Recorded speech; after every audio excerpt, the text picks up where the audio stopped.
Hello, kamusta tayong lahat? I praise my Father, the Creator of heaven and earth, for He is good, He is faithful, He is just, He is righteous, He is majestic, and He sent us the Savior, Jesus Christ, the Emmanuel. God is with us. Emmanuel, yun ang ibig sabihin. Si Jesus Christ yun. Hindi alam ng mga tao na kasama nila ang Diyos, si Jesus Christ. Diyos din si Jesus Christ, just like the Almighty Father. And ang ginawa ni Almighty Father, itinaas niya ang name ni Jesus above all names. Dahil napagtagumpayan ni Jesus Christ ang mundo na to. At dahil sa napagtagumpayan ni Jesus Christ ang mundo na to, mapapagtagumpayan din natin. Because of Jesus Christ. Kaya, we must worship also Jesus Christ. Exalt His name on high. Glorify the name of Jesus Christ, our Savior, our Redeemer. He gave His life for His friends. We are the friends of Jesus Christ. Kaya we must be thankful to our Father, Yahweh, the Almighty God, and to Jesus Christ, the Redeemer, the Lamb of God, the man clothed in linen. Last time we read Ezra chapter 9. So it's about the people who married pagan women and men.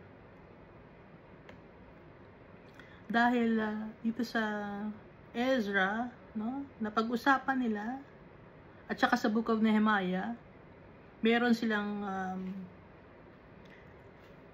promise kay Almighty Father, and an oath and a curse, no, na hindi sila dapat magkikipag-asawa sa mga hindi nagtitiwala o naniniwala kay Almighty Father.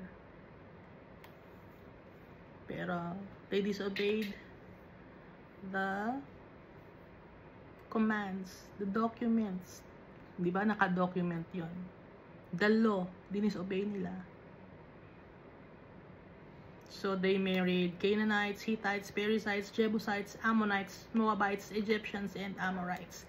Canaanites, lahi to ni Ham. Pati ang Hittites, anak naman ni Heth. Yung Jebusites, anak naman ni Jebu. Yung Ammonites and Moabites, alam na natin ano, kung saan sila galing. Sila ay mga anak ni Lot. Even though Lot was the nephew of Abraham, hindi pa rin sila lahi ni Abraham. No? Iba kasi pag galing kay Abraham, compared do sa galing sa pamangkin ni Abraham na si Lot. So, hindi pa rin sila magkalahi, no? Si Lot lang at saka si Abraham yung magkalahi. Pero yung mga anak ni Abraham at yung mga anak ni Lot, hindi magkalahi. Ano pa? Yung mga Egyptians, anak din ito ni Ham. Pati na mga Amorites. No? Kasi may mga itong mga iba-ibang mga lahi na to, meron silang iba-ibang mga sinasamba na mga idols. Hindi sila nagtitiwala kay Almighty Father. Hindi nila kilala si Almighty Father. At may tendency na mahila yung mga anak ni Almighty Father to worship other gods. Ang naging kasalanan ni King Solomon was when he worshipped other gods. Dahil si King Solomon, ang dami niyang concubines, ang dami niyang wives, na-impluwensyahan siya na sumamba sa ibang mga Diyos-Diyosan, sa mga false gods. Yun ang iniiwasan ngayon ng mga Israelite dito sa Book of Ezra and Book of Nehemiah. Dahil kaya nagkaroon ng Kingdom of Judah and Kingdom of Israel. Nahati ang kingdom of Israel. It's because of the sin of King Solomon. It's since napag-isa na uli sila, galing na sila sa captivity, napag-isa na, nag-iisa na yung Judah and the rest of the tribes, no? Yung tribe ni Reuben, tribe ni Issachar, tribe ni Zebulun, and other tribes, no? 12 sila, diba? Napag-isa na sila, magkakaroon na naman ng tendency na sumamba sila sa ibang mga Diyos-Diyosa at magkakahiwa-hiwalay na naman sila. Yun ang ayaw mangyari ni Ezra. Kaya si Ezra dito ay malungkot. He tore his robe, his garment. He fasted, he prayed, he mourned, he lamented. Hiyang-hiya siya kay Almighty Father.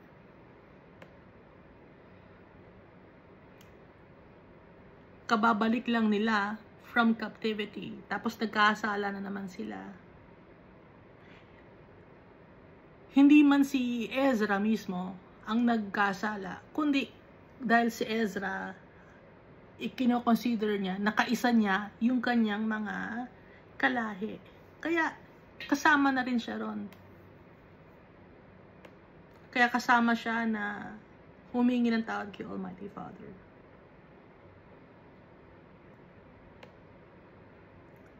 So, napakabait ni Almighty Father. Ang ginawa ni Almighty Father, pinatawad sila. The Almighty Father revived them, repaired the house of our God, rebuild the ruins, and give us a wall. No? Sabi dito sa verse 9 ng Ezra chapter 9. Pero ang ginawa ng mga tao, they forsook the commandments of the Almighty Father.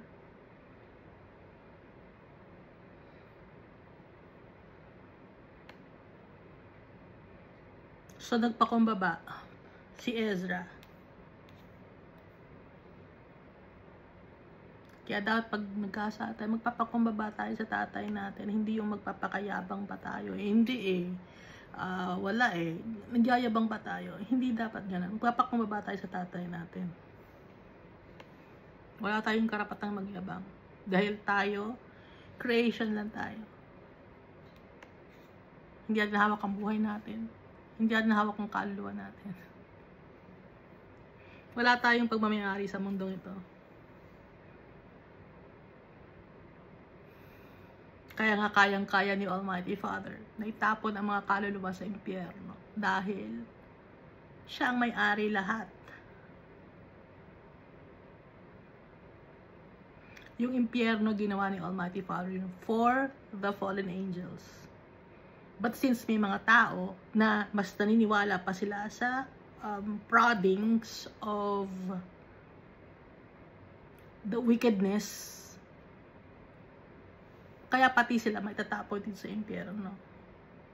Dahil nagtitiwala sila sa kasinungalingan, sa kayabangan. Kaya sila rin itatapon sa impyerno, gaya ng mga fallen angels, mga disobedient people. Ang maitatapon yung soul, and it is for all eternity. Wala nang labasan sa impyerno. Kaya yung mga iba dyan, hindi, kailangan ipagdasal natin para yung kaluluwa mapunta sa langit. Walang ganon.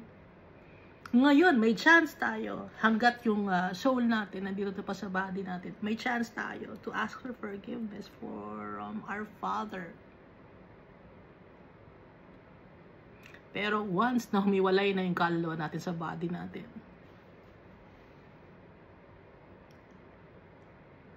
either kay Almighty Father ka, mapupunta yung soul mo, or sa eternal damnation. So, dito tayo sa Ezra chapter 10.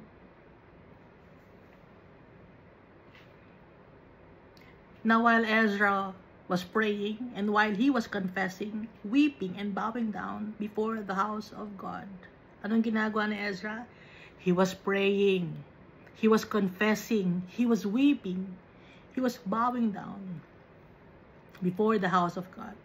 Nagpipray siya, naghingi siya ng kapatawaran, umiiyak siya, at nagpapakumbaba si Ezra. Kahit hindi siya yung nagkasala, Pero dahil sa sakop niya, iisa na kasi sila eh, no? Accountable siya kasi kasali siya doon sa lahat ng isang pamilya kasi sila. Kaya hindi siya nagsisisi na, hindi siya naninisi ng mga, kayo kasi. Bakit kayo ganyan kayo. Hindi, kundi inako niya rin, accountable din siya. Dahil kasama niya, inisip niya, nagkulang siya ng pagpapaalala, nagkulang siya, kaya humingi siya ng kapatawaran kay Almighty Father. Ganon yung mga taong humingi ng tawad kay Almighty Father. Hindi ka dapat maninisi ng ibang tao. Siya kasi, tinukso niya ako eh. Ano kasi to eh. Walang ganon. Accountable dapat tayo lahat sa mga ginagawa natin. Ituloy natin, ano? Dahil while Ezra was praying and while he was confessing, weeping and bowing down before the house of God, a very large assembly of men, women, and children gathered to him from Israel, for the people wept bitterly. So, tingnan ninyo, hindi na Judah, kundi Israel na. Okay? Hindi lang yung tribe ng Judah. Although nasa Jerusalem sila una nag-gather, and then naging Judah, tapos naging lumawak na yung kanilang place, no? Pero hindi lang Judah ang tawag sa kanila, kundi Israel na. Pero ngayon, di ba? Tawag sa kanila Jews, pero ang tawag sa kanila Israeli, na. Kasi nga iisa na sila ngayon. For the people wept bitterly. Nagsisisi rin ang mga tao. Na-realize nila yung kasalanan nila. And Shechaniah, the son of Jehiel, one of the sons of Elam, spoke up and said to Ezra, "We have trespassed, or we have been unfaithful against our God, and we have taken pagan wives from the peoples of the land, yet now there is hope in Israel in spite of this." Kumuha kami ng mga pagan wives. Sabi na Shechaniah, kinausap niya si Ezra. Nagsisisi siya, kumuha sila kasi ng pagan wives. So, magkakaroon ng tendency, pag kumuha ka ng pagan wives, may tendency na mapalayo sila kay Almighty Father dahil baka gayahin nila, no? May tendency na gayahin nila si King Solomon. Kung si King Solomon nga, ganun ang nangyari. Sila pa kaya? Verse 3, "Now therefore, let us make covenant with our God, to put away all these wives and those who have been born to them, according to the advice of my master, and of those who tremble at the commandment of our God, and let it be done according to the law." Ano ang gagawin nila? Put away all these wives and those who have been born to them. Ilalayo nila yung mga naging asawa nila, pati na yung mga anak nila. Dahil may mga ibang mga bata na mas marunong pa ang sa salitang Amorites, sa salitang Canaanites, kumpara sa salita nila.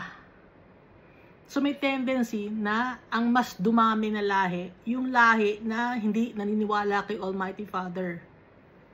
Kailangan kasi ma-preserve yung lahi ng mga tao na naniniwala kay Almighty Father. Naintindihan niyo? Ngayon, baka sabihin niyo, naman to, bakit paghihiwalayin ang mag-asawa? Oo. Sa Bible, may divorce. Sa Old Testament. Hanggang New Testament may divorce. So, nagko-corroborate. May mga tao nagsasabi na hindi pwede ang divorce. May divorce. Yung mga tao nagsasabing hindi agree si Almighty Father sa divorce, hindi sila nagbabasa ng Bible. Yung mga taong sasabi na hindi sila agree sa divorce, sabi nila bawal daw mag-asawa, o wala naman sa Bible na bawal mag-asawa, mali-mali ang turo nila, no? Tingnan niyo. Ha? Na pwede ang divorce. Matthew chapter 19, verse 4. Si Jesus ito, no? "And he answered to them, have you not read that he who made them at the beginning made them male and female?" O babae at lalaki lang, no? Made them male and female. Walang ibang gender, no? Dalawa lang. And said, for this reason, a man shall leave his father and mother and be joined to his wife, and the two shall become one flesh. So, then they are no longer two, but one flesh. Therefore, what God has joined together, let no man separate. Kung ano ang pinagbuklod ni Almighty Father, hindi pwedeng mapaghiwalay ng tao.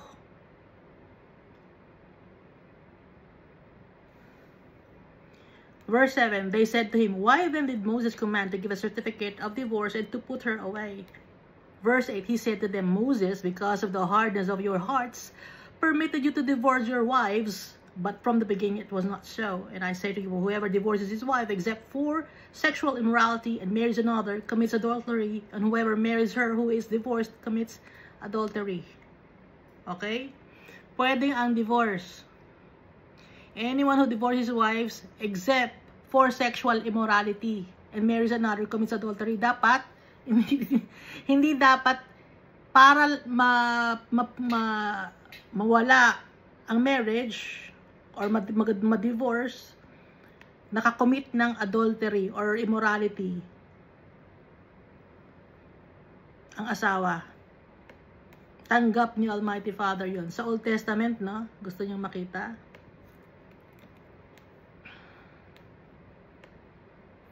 Deuteronomy chapter 24 verse 1. If a man marries a woman who becomes displeasing to him because he finds something indecent about her, and he writes her a certificate of divorce, gives it to her, and sends her from his house, and if after she leaves his house, she becomes the wife of another man, and her second husband dislikes her and writes her a certificate of divorce, gives it to her, and sends her from his house, or if he dies, then her first husband who divorced her is not allowed to marry her again after she has been defiled. Naintindihan niyo? Pwede ang divorce. Sino nagsasabing hindi pwede ang divorce? Sinungaling yun? Si Almighty Father nagsabi nito. Si Jesus Christ. Kung sino nagsasabi na hindi pwede ang divorce, sinungaling yan. Ito may mga tao naman na pinipigilan nila ang mga tao na mag-asawa. Bawal daw mag-asawa. Walang nakalagay sa Bible na bawal ang mag-asawa. Yung mga priest may asawa, si Peter may asawa. Sa 1 Timothy chapter 4 verse 3, they forbid people to marry and order them to abstain from certain foods which God created to be received with thanksgiving by those who believe and who know the truth. O, pinagbabawalan yung mga tao mag-asawa at pinagbabawalan din kumain ng mga bagay, ng mga pagkain. Meron ba kayong kilala na bawal ang mag-asawa? Ang mga high priest, at bawal din kumain. Pinagbabawalan kumain, huwag kayong kakain ng ng meat, kakain lang kayo isda. Meron ba? O, mali ang sinasabi nila. Nakalagay kasi dito sa Bible. O, basahin ninyo.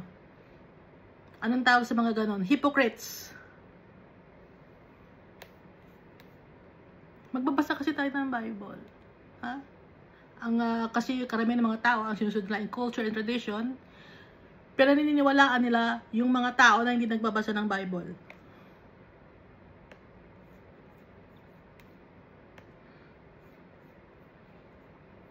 Naniniwala sa mga sabi-sabi, sa mga chismis, sa mga kung ano-anong katuruan na wala namang basihan. Ito, sa Bible, dapat magbasihan natin.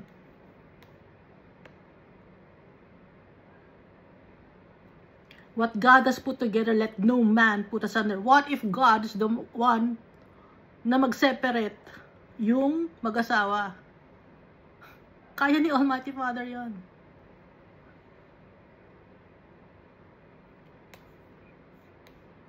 Tao hindi kaya. Pero si Almighty Father kaya niya yon. Walang hindi kaya si Almighty Father.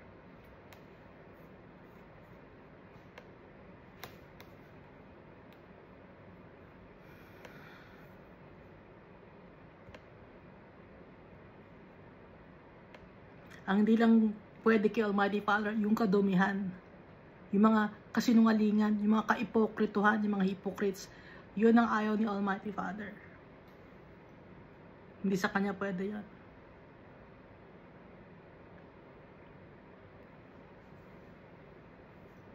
Kaya dito, ihihiwalay yung mga asawa na hindi believers.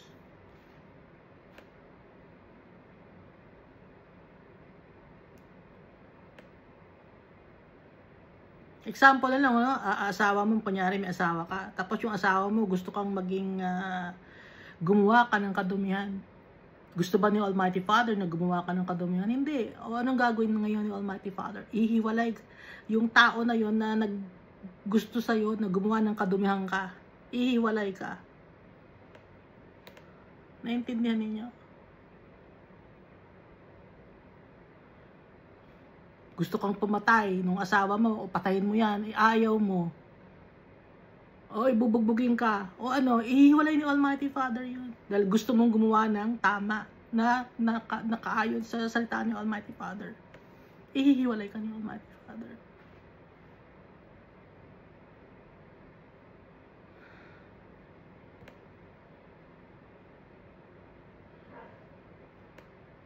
Verse 4 na tayo ng Ezra chapter 10. Arise, for this matter is your responsibility. We also are with you. Be of good courage and do it. Ito namang wives naman ito, this also symbolizes yung kasalanan. No? Kasi yung mga wives dito, mga pagan wives to, ibig sabihin kasalanan. Sa ngayon, tanggalin natin yung kasalanan na nagbabind sa atin. Nang sa ganon, our God will renew our hearts and minds.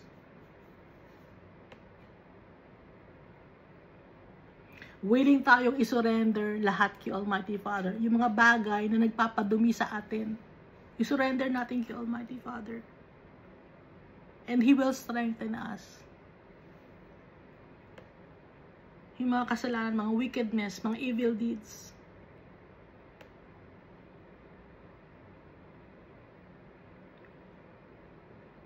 Verse 5.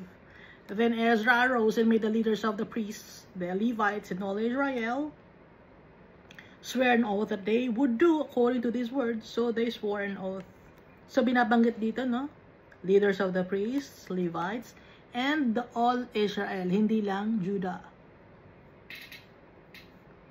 Bakit pinanggit yung Levites? Kasi sa kanila galing yung mga high priests. Tayo, pagkasama na tayong lahat ng Almighty Father, we are the royal priesthood, a holy nation. In New Jerusalem. So dito, no, they swore an oath na iiwas sila sa kasalanan, sa paggawa ng kasalanan, sa mga bagay na makakapagpadumi sa kanila. Verse 6, Then Ezra rose up from before the house of God and went into the chamber of Jehohanan, the son of Eliashib. And when he came there, he ate no bread and drank no water. Nag-fast si Ezra. For he mourned because of the guilt of those from the captivity. Naglament siya. He fasted, he wept, and he mourned.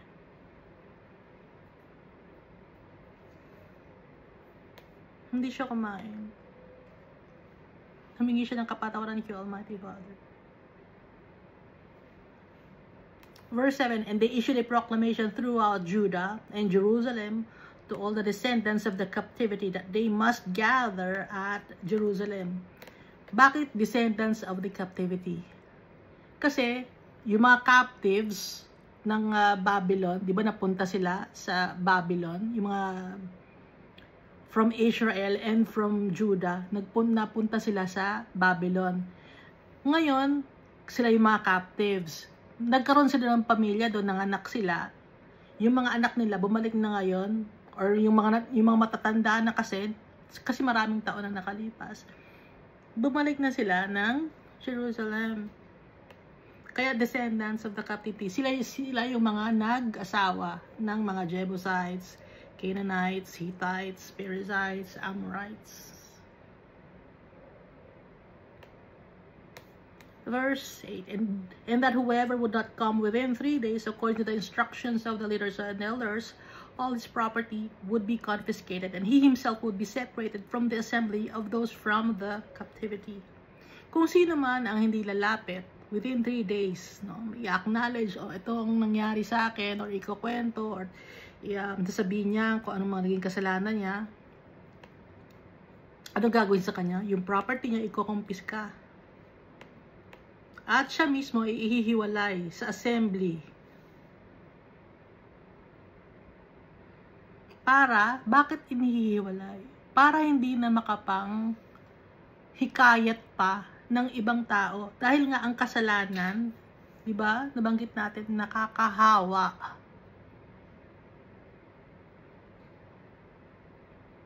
Yung mga evil spirits, tumatalon. Nakakahawa.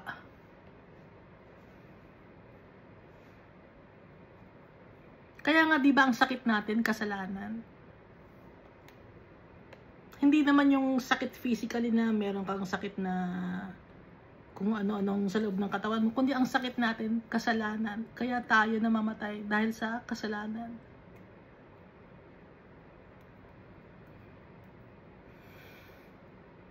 Yun ang curse ng ating kasamaan, ng ating kasalanan, kamatayan.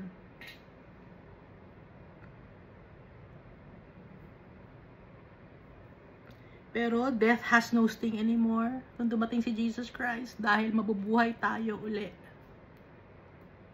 Pag nagtitiwala tayo kay Jesus Christ. No? So dito, pati mga property, tatanggalin siya ng property. Yun ang kanyang kaparusahan. Ngayon, kung i-apply natin ngayon to, pag hindi tayo umaalis sa kasalanan, inaalagaan natin yung kasalanan, anong gagawin sa atin ni Almighty Father?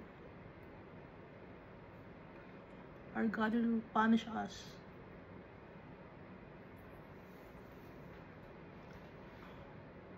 Minsan hindi alam ng mga tao na punishment pala ni Almighty Father yan.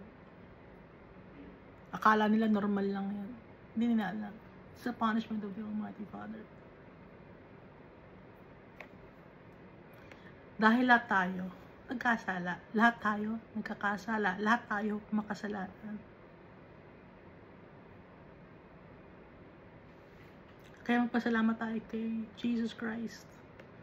Dahil mabubuhay na tayo. Hindi na tayo mamamatay. Yung second death, diba? Yung second death, yun yung sa eternal damnation. Kasi there's no future na hope. They're in the lake of fire. So verse 9, so all the men of Judah and Benjamin gathered at Jerusalem within 3 days. And it was the 9th month on the 20th of the month. Ano ba yung 9th month ng Jewish calendar? Kislev. Yun ang 9th month. On the 20th of the month. So Kislev 20. Nag-gather yung Judah at yung Benjamin, yung tribe nila, within 3 days. And all the people sat in the open square of the house of God, trembling because of this matter and because of heavy rain. Umuulan. Sila, ang kinikilabutan at nanginginig sa takot. Dahil nga, yung kasalanan nila, hindi nila alam kung baka mapaghiwa-hiwalay uli sila or parusahan sila di Almighty Father na tanggalin ulit sila sa kanilang lugar. Kaya takot sila. At yung time na yon, malakas ang ulan. Bakit kaya malakas ang ulan ng time na yon? Symbolizes the cleansing of the people. It's a renewal of vows. Parang baptism. Kaya malakas ang ulan. Verse 10, then Ezra the priest stood up and said to them, you have taken pagan wives, adding to the guilt of Israel. Now therefore make confession to the Lord God of your fathers and do his will. Separate yourselves from the peoples of the land and from the pagan wives. I-confess nyo kay Almighty Father yung kasalanan ninyo at sundin ninyo ang mga pinagutos ni Almighty Father, sabi ni Ezra. At ihiwalay ninyo ang sarili ninyo sa mga tao na makakapag hila sa inyo sa kasalanan. At yung nakipag-isa kayo sa kasalanan, lumayo kayo sa kasalanan. I-acknowledge niyo ang inyong mga mistakes.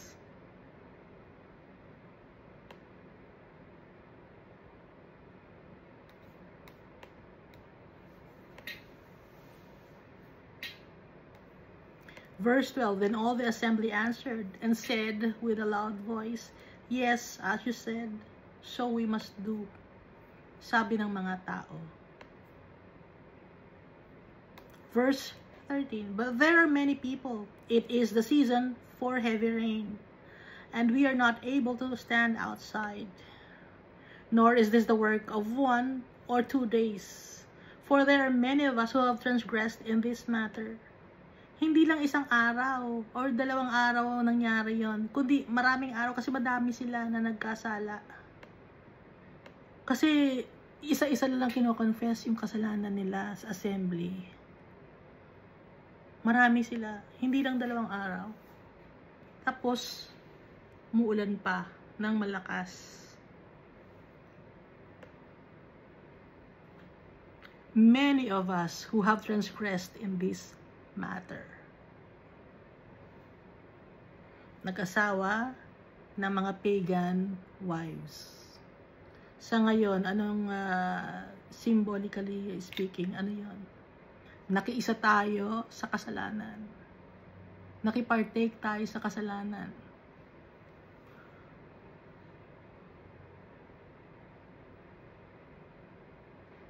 Follower na tayo ni Jesus Christ, ni Almighty Father. Gumagawa pa rin tayo ng kasalanan.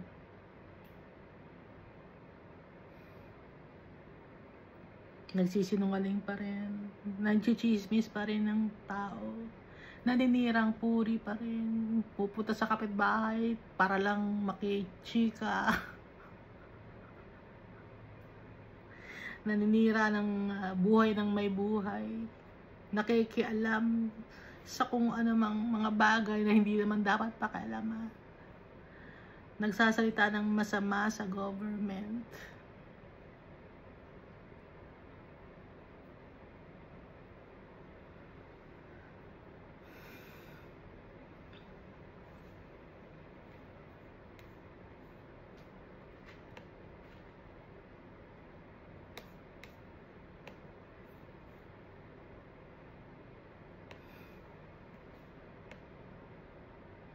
Nagsasalita ng mga white lies.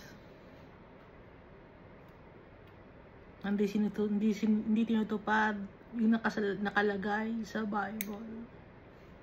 Hindi nagiging honest sa mga tao.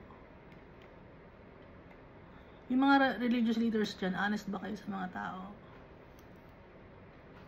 Wala ba kayong mga itinatago sa mga members ninyo? Sinasabi nyo ba sa mga members ninyo kung saan galing ang tithes? Kung bakit nagkaroon ng tithes? Hindi, no? Hindi nyo na-explain. Bakit hindi nyo na-explain?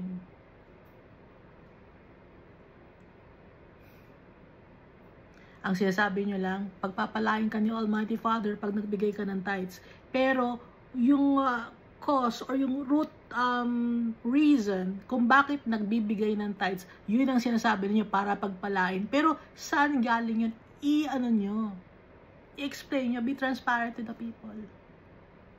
Sabihin nyo, galing kasi sa Levites yon. Yung mga Levites, wala silang parte ng lupain. Kaya, si Almighty Father, binigyan sila ng tithes, sa kanila napupuntahan tithes. Ngayon, may magtatanong siyempre na member ninyo, bakit Levite ba kayo? Pastor? Bakit kayo nangihingi ng tithes? O sabihin niyo, hindi tayo maghihingi ng tithes. Ang hinihingi namin offering. Para may pambayad tayo ng kuryente. May pambayad tayo ng lugar dito sa pinag-congregation natin. pambayad sa mga workers at sweldo ko. Sabihin nyo. Kasi iba dyan, kunyari, hindi ako sumisweldo. Hindi ka sumisweldo? Pero may pakotse. Isabihin ninyo, ha? Be transparent. Nagkakasala kasi kayo, eh.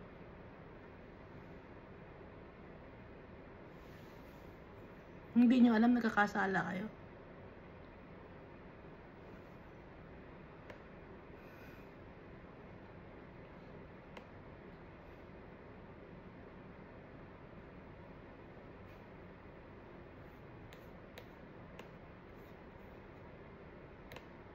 Si Almighty Father is all for the truth.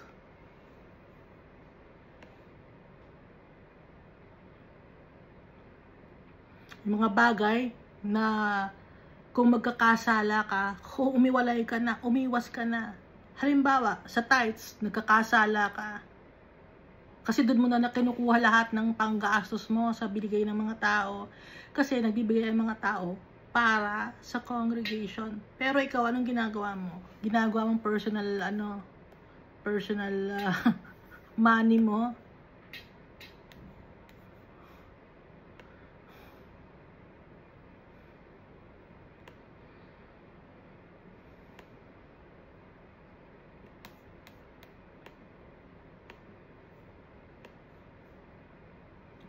Si Jesus, hindi siya nagtingin ng tithes, Hindi siya nanghin ng offering. Kusang minibigay sa kanya offering. Hindi siya nagtingin ng tithes. Alam ni Jesus kung paano ang magutom. Kaya, yung mga tao, concerned si Jesus. May mga nagugutom ng tao, pinapakain niya. Alam ni Jesus kung paano ang magutom. Dahil si Jesus, lumaki siya nang hindi siya mayaman. At umalis siya ng mundo na to na wala siyang dala-dala. Si Jesus Christ, wala siyang bahay. Kaya alam ni Jesus kung paano ang mag-isa. Alam ni Jesus lahat. Kaya nga sabi ni Jesus, magmahalan kayo. Iingatan ninyo yung mga brethren ninyo. Anong ginagawa ninyo? Sinusamantala ninyo.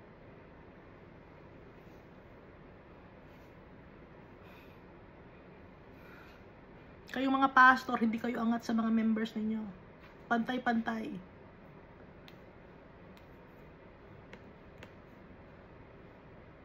Pantay-pantay tingin ni Almighty Father. Sa mga members na maliit. Hanggang sa leaders. Pantay-pantay. Walang lamangan.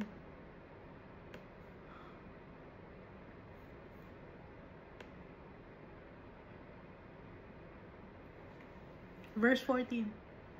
Please let the leaders of our entire assembly stand, and let all those in our cities who have taken pagan wives come at appointed times, together with the elders and judges of their cities, until the fierce wrath of God is turned away from us in this matter. Pag nagalit si Almighty Father, durog tayo. Kaya takot na takot.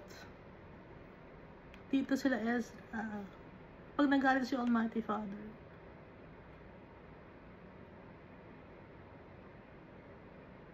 Verse 15, only Jonathan, the son of Asahel, and Jahaziah, the son of Tikva, opposed this, and Meshullam and Shabbethai, the Levite, gave them support.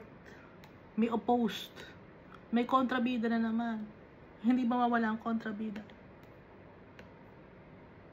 Sino yung mga kontrabida na to? Mga demon possessed to. Mga ayaw nilang ng righteousness. Gusto nila wickedness. Kung ang tao gusto ng wickedness, ng kasinungalingan, kanino siya? Kay Lucifer siya. At dito makikita may isang Levite na nagsusuporta sa nag-oppose kay Jonathan, kay Jahaziah, si Meshullam, tsaka si Shabbethai, yung Levite, yung suportahan si Jonathan tsaka si Jahaziah. Ayaw nila. Verse 16. Then the descendants of the captivity did so, and Ezra the priest, with certain heads of the fathers' households, were set apart by the fathers' households, each of them by name, and they sat down on the first day of the 10th month to examine the matter. Ano ba yung 10th month? Tevet. First day of the 10th month is Tevet.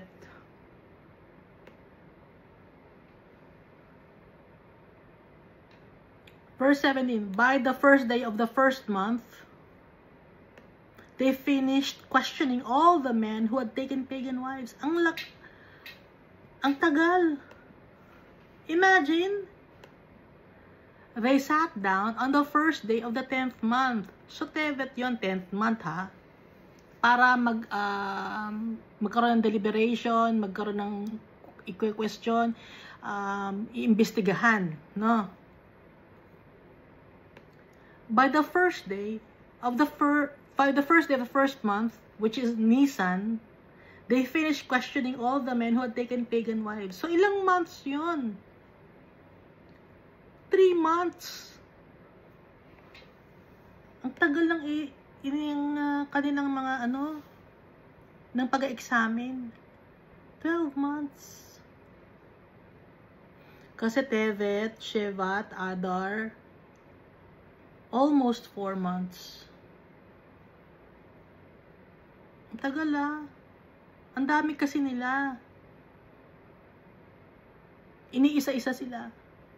Kasi nga, pag hindi nakita lahat, kailangan lahat i-check.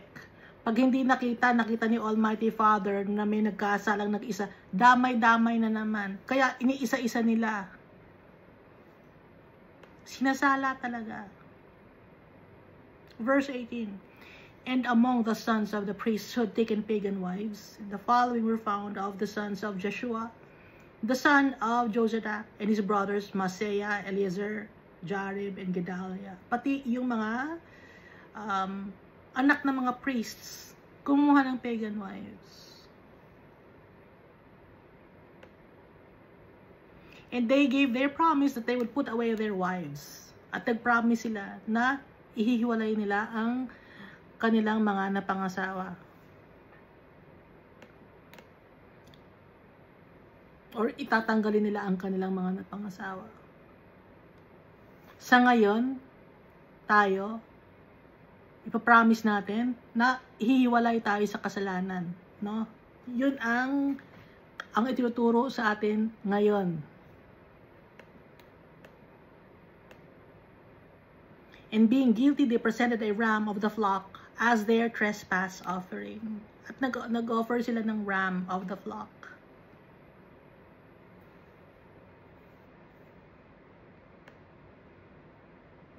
Also, the sons of Immer, si Hanani and Zebadiah.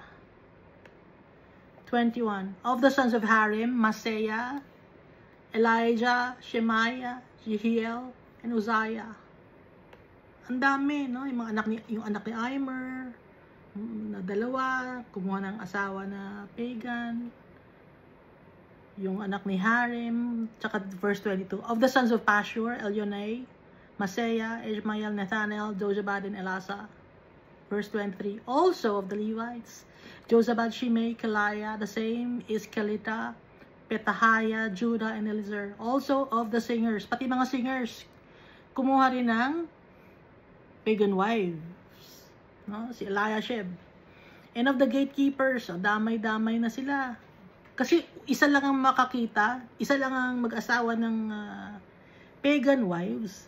Damay-damay na. Sige, ay, pwede naman pala mag-asawa ng pagan wives. Ako rin. O yan, dumami na sila.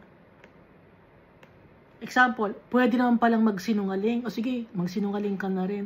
O ako rin magsisinungaling na rin. O damay-damay na, puro kasinungalingan na. O ano, magagalit si Almighty Father. Intindihan ninyo. Eliashib and of the gatekeepers, si Shalom, Telem and Uri, and others of Israel, of the sons of Parosh, Jeremiah, Josiah, Malchiah, Mijamin, Eleazar, Malchijah, and Benaiah. Of the sons of Elam, Mattaniah, Zechariah, Jehiel, Abdi, Jeremoth, and Eliah. Of the sons of Zatu, Elionai, Eliashib, Mattaniah, Jeremoth, Zabad, and Azizah. Of the sons of Bebai, Jehohanan, Hananiah, Zabiah, and Athaliah. Of the sons of Bani, Meshullam, Malach, Adaiah, Jashub, Sheal, and Ramoth. Of the sons of Pahath Moab, Adna, Chelal, Benaiah, Maaseiah, Mattaniah, Bezalel, Binnui, Manasseh. Of the sons of Harim, Eliezer, Ishijah, Malchijah, Shemaiah, Shimeon, Benjamin, Maluk, and Shemariah. Of the sons of Hashem, Mattaniah, Mattatha, Zabad, Eliphelet, Jeremiah, Manasseh, and Shimei. Of the sons of Bani, Madai, Amran, Yuel, Benaiah, Bedeiah, Sheloh. Verse 36, Benaiah, Merimoth, Eliashib, Mattaniah, Jasai, Bani, Binui, Shimei, Shelemiah, Nathan, Adaiah, Maknadebai, Shashaiah, Sharai, Azarel, Shelemiah, Shemariah, Shalom, Amariah, and Joseph. Of the sons of Nebo, Jeiel, Mattathiah, Zabad, Zebina, Jadai, Joel, and Benaiah. All these had taken pagan wives, and some of them had wives by whom they had children. So, lahat nakalista yung mga kumuha ng mga pagan wives. At yung iba sa kanila, meron na silang anak sa kanilang mga pagan wives. So, anong gagawin sa mga pagan wives? They will separate.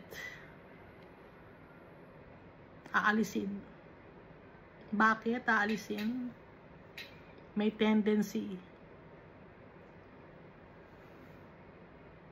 na magkasala sila. Sumamba sila sa foreign gods. Mapalayo sila kay Almighty Father, gaya na nangyari kay King Solomon. Kaya ingat na ingat sila. Dahil malaki ang epekto sa kanila nung nahati yung kingdom, nung nag-aaway-away. Nagkaroon ng dalawang kingdom, malaking epekto sa mga tao yon. Natuto sila, and then after that, nung naging captive sila ng Babylon, malaki ang natutunan nilang lesson doon. Kaya dito sa Ezra, kahit na asawa mo na pagan wives, kahit may anak ka, ihihiwalay mo na. Kasi ayaw nilang magkasala, na dumami pa yung kasalanan nila, maapektuhan na naman ang buong Israel. So tayo, ano ang gagawin natin? Hiwalay tayo sa kasalanan. Sa mga tao na nag-encourage sa atin gumawa ng kasalanan. Sige, gumawa ka ng kasalanan. May mga ganong tao. Hindi tayo makikipartake. Para hindi tayo mapalayo sa tatay natin. Para makuha natin ang ating inheritance. Para tayo ay maging inheritance ng tatay natin. It's not worth it. Ito kasi, pag mundo lang to, si Almighty Father for all eternity. Si Jesus Christ for all eternity.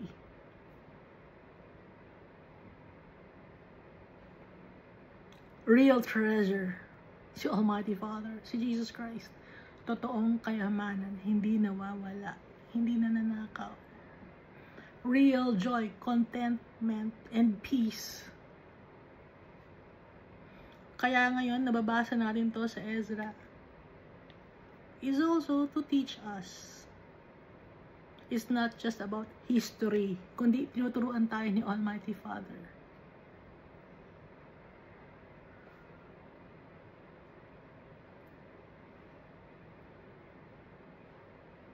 Ang nagmamahal lang sa atin ng totoo, si Almighty Father. Hanggang sa pagtanda natin, hindi niya tayo iwan. He will carry us.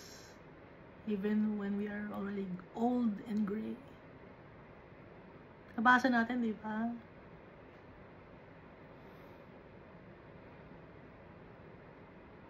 At pag kinuha na niya tayo, sino pa ang makakasama natin? Siya pa rin. Siya pa rin ang kasama natin, ang mag-guide sa atin. Ang tatay natin. We are His treasure. Never tayong iiwan ng tatay natin. Lahat ng anak niya, gusto niya mapunta sa Kanya. Si Almighty Father, lahat ng anak niya, proprotektahan niya. Gustong-gusto ni Almighty Father ibigay ang blessings sa atin for all eternity. Yun din ang dahilan kung ba't padala niya si Jesus Christ. Thank you, and God loves us all so much.